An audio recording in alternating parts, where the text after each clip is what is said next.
Welcome, everyone.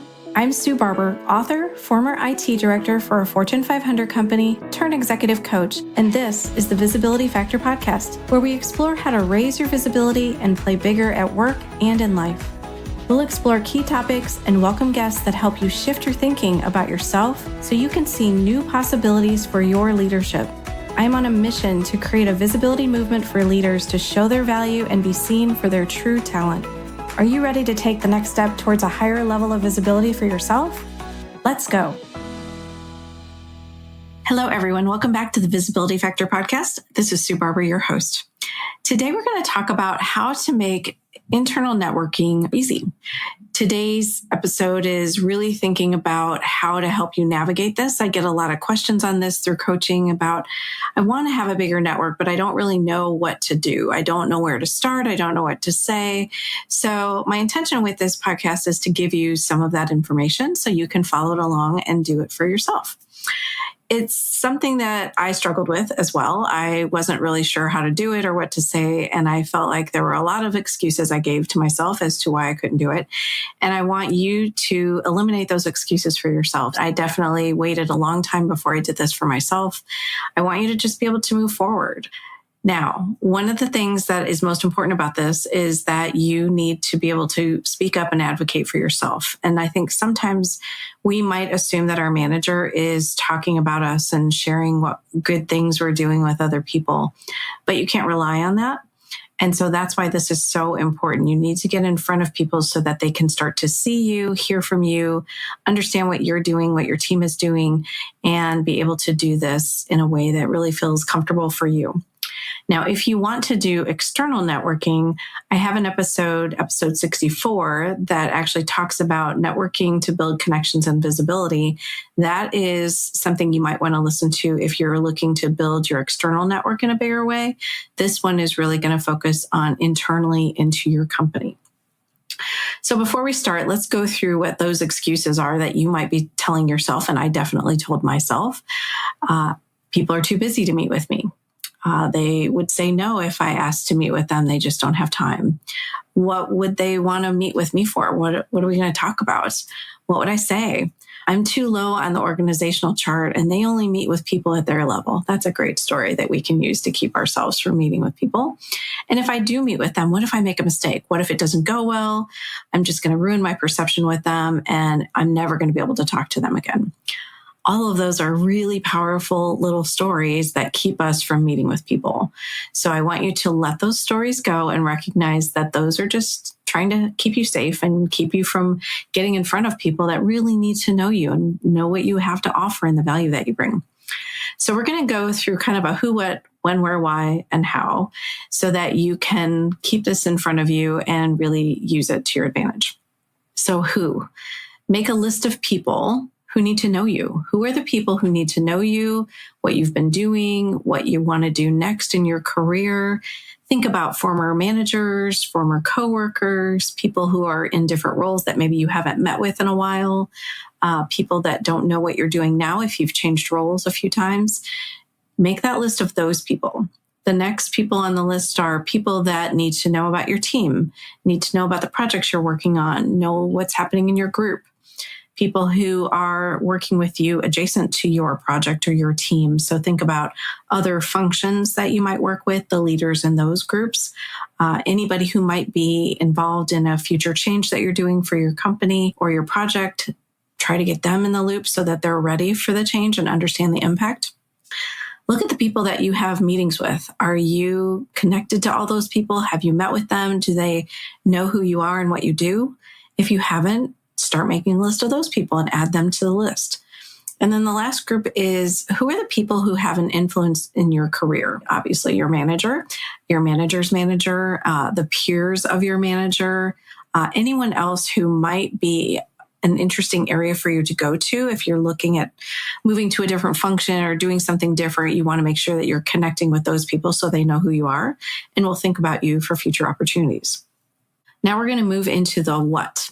So what are you going to talk about? What are you going to share with them? Let's first start with what outcome you want. What is the outcome that you want from this discussion? Do you want to talk about your career? Do you want to talk about a project you're working on? Do you want to share information? Do you need a decision? Do you want to just build a new relationship with them? Do you want to have their influence help you get a project approved or get a business case approved?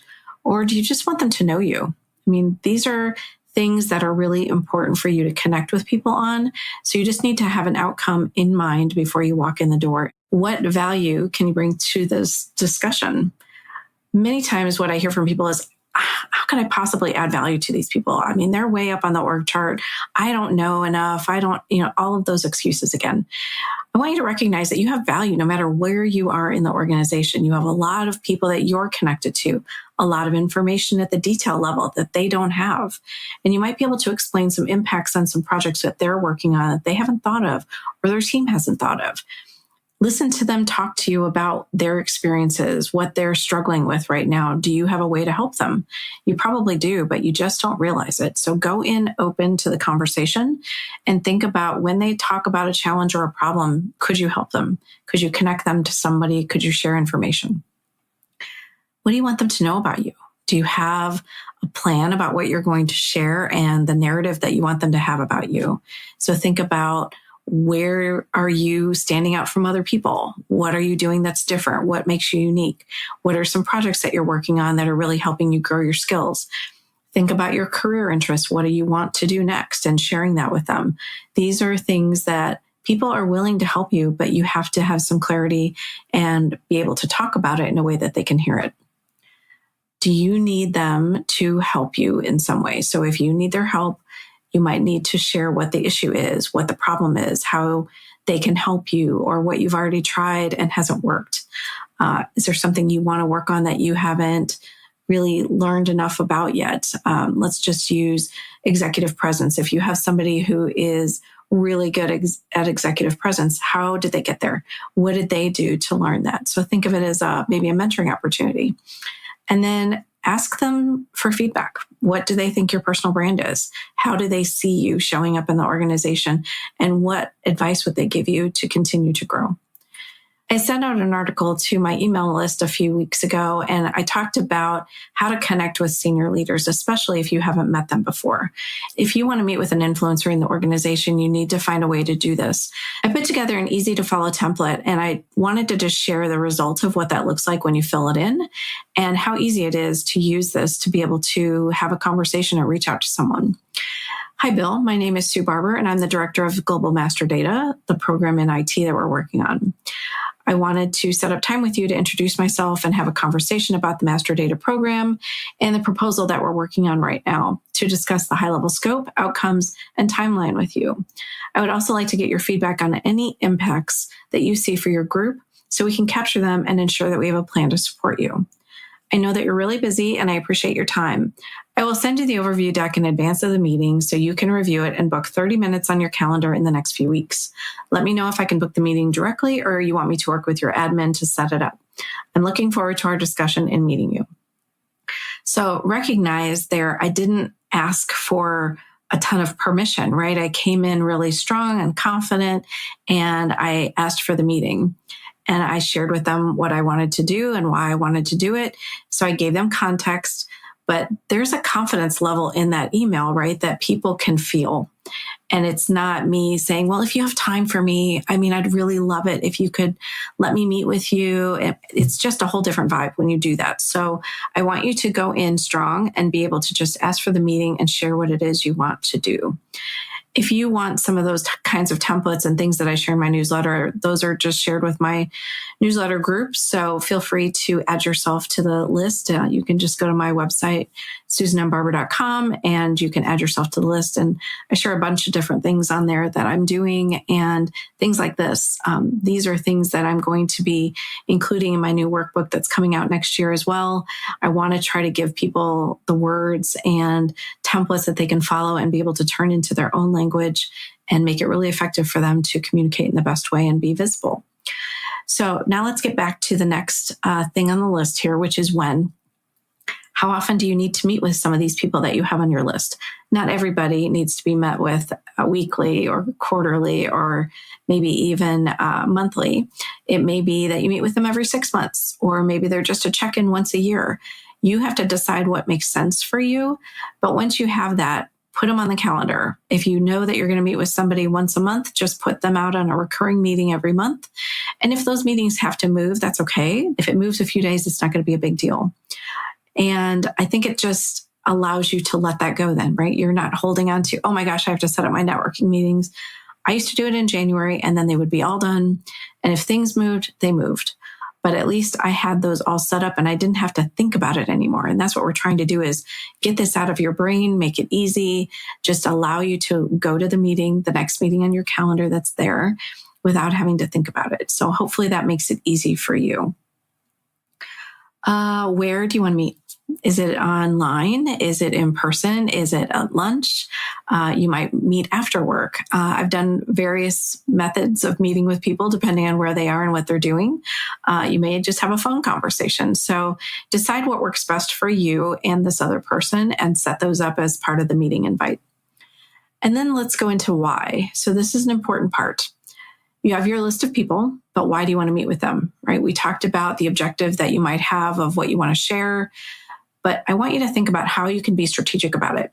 Why does this meeting with this person make sense? How is it going to help you? How is it going to help them? Why is it in their interest to meet with you? So we talked about some of these a little bit, but I want to go through them again just so that you can really think about them. Are you trying to increase your personal brand? Are you trying to show your value? Do you want to talk about your projects and your team? Do you want to learn about their projects and their work and what they are doing? Do you want to talk about career options and explore different areas that they might know more about?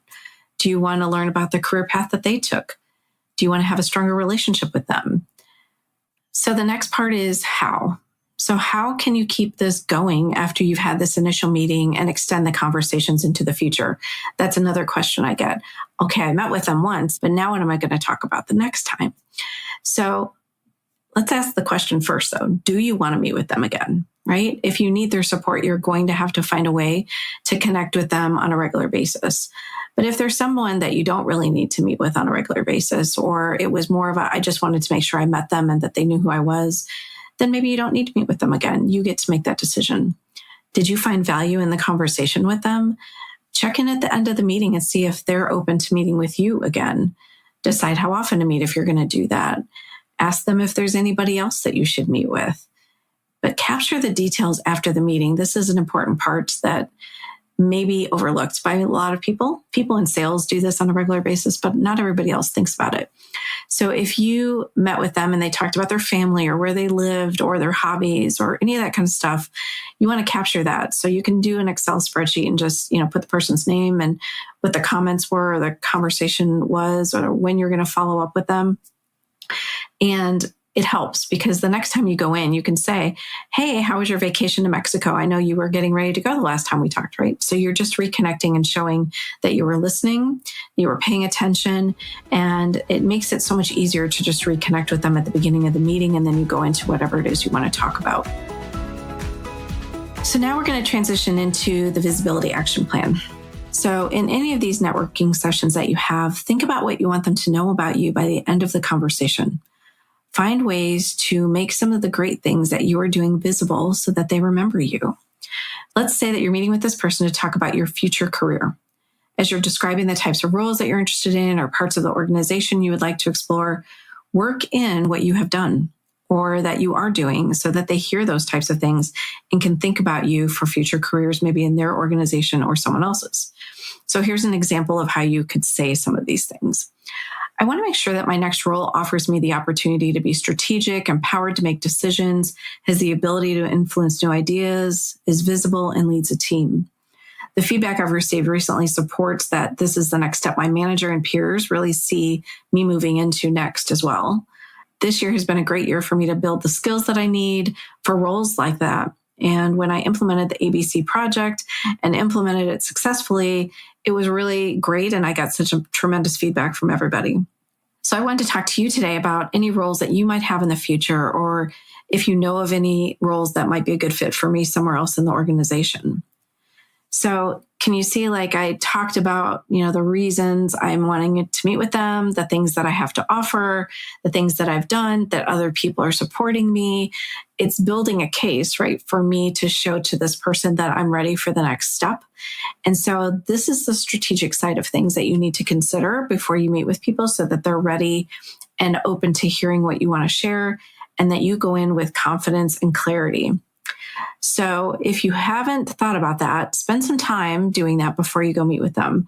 But notice I didn't say a specific role. I labeled different things that I thought I wanted to be doing in a role. That's okay too. You don't have to have, I want to be senior director of this. I want to be director of that.